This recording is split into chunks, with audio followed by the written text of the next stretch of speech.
केंद्रीय गृह एवं सहकारिता मंत्री अमित शाह पंचकुला में आयोजित राज्य स्तरीय वीर बाल दिवस कार्यक्रम में शिरकत करने के लिए पहुंचे और गुरु गोविंद सिंह जी के साहिबजादों के बलिदान को नमन भी किया। अपने संबोधन के दौरान उन्होंने कहा कि गुरु गोविंद सिंह जी के साहिबजादों की शहादत की गौरव गाथा आने वाली पीढ़ियों को सदैव प्रेरणा देती रहेगी। यहाँ एक कलाकार ने बड़े मन से वीर साहिबजादों का जीवन कवन रेत से बनाकर दिखाया। जब इनकी शहादत की बात कोई व्यक्त करता है तो एक और तो मन में दुख, दर्द और शोक भी एक टीस उठती है कि जिन्होंने अभी जीवन को देखा ही नहीं था वो बच्चों को इतनी क्रूरता से मार दिया गया, तो शहीद हो गए।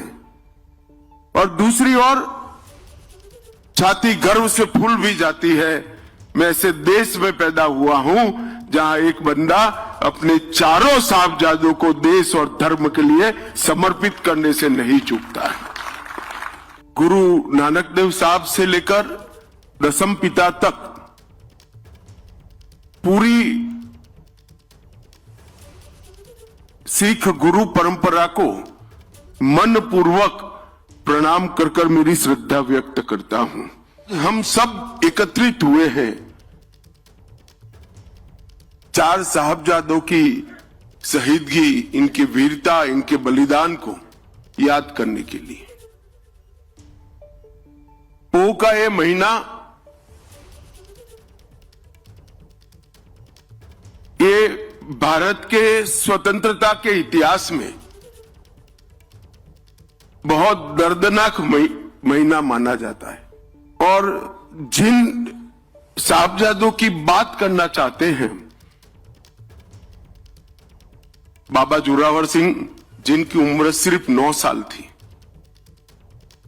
बाबा फतेह सिंह जिनकी उम्र सिर्फ 7 साल, उनको डराया गया, समझाया गया, लोभ दिए गए, मगर सिंह की तरह दहाड़ते हुए कोई लोभ में आए बगैर मृत्यु को पसंद किया, क्योंकि मैं इस पिता का बेटा हूं जो इस देश के लिए, इस देश अपने धर्म के लिए कोई बलिदान देते हुए पीछे नहीं हटता है।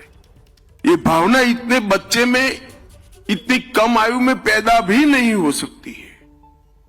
शायद माता गुजरी का संसर्ग ही होगा, संपर्क ही होगा, जिसने गुरुओं के पूरे संस्कार इस बच्चों में फूट फूट कर भरा दिए। मित्रों, जब हम आज इतने सालों के बाद हम इस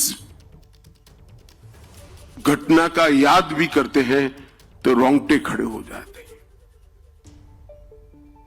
देश भर के युवाओं को, चाहे किसी भी प्रदेश में बसते हो, उसमें उनको दसम पिता का जीवन, कवन और साहबजादों की शहीदगी ये बताना हम सबका राष्ट्रीय दायित्व है। कोई व्यक्ति पूरे दुनिया के धर्म के लिए लड़ने वालों के इतिहास में, देश के लिए लड़ने वालों के इतिहास में ऐसा कोई व्यक्ति नहीं मिल सकता जिसने पिता, माता, 4 छोटे बेटों का बलिदान दे दिया, कुछ नहीं बचा। और इसीलिए सर्वंस दानी का देश की जनता ने उनको मान दिया है, कोई सरकारी पद्मश्री, पद्म विभूषण नहीं है।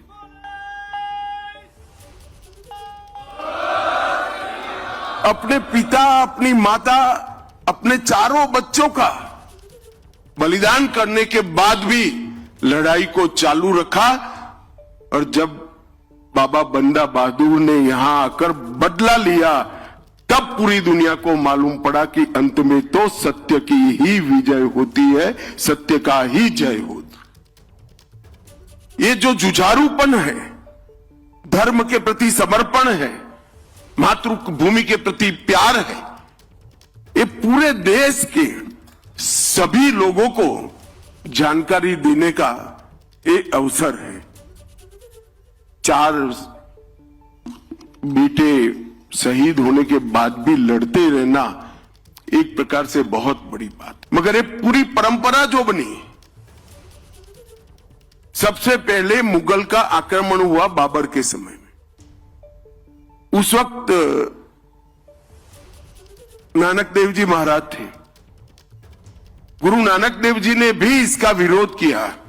तब से लेकर दसम पिता तक, गुरु गोविंद सिंह जी तक इसका लड़ना चालू रहा। और विधि का संयोग देखिए, बाबर आया तब नानक देव जी महाराज थे, और औरंगजेब समाप्त हुआ वही कालखंड में 5-10 साल आगे पीछे दसम पिता थे। तो मुगलों की समाप्ति भी 10 गुरुओं के कालखंड में ही हुई। और ये लंबी लड़ाई हर मोर्चे पर लड़ी गई। नानक देव जी के जीवन की 4 उदासियों को जो जानता है,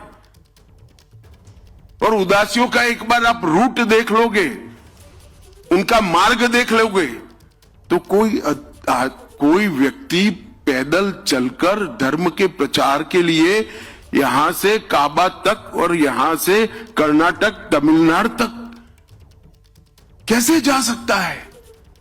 मगर चारों उदासियों में पूरे देश के अंदर अंधविश्वास का निराकरण कर कर अकाल पुरुष के प्रति श्रद्धा करने का काम गुरु नानक देव जी महाराज ने किया। पूरे भारत को एक सूत्र के अंदर पिरोने का काम नानक देव जी महाराज ने किया।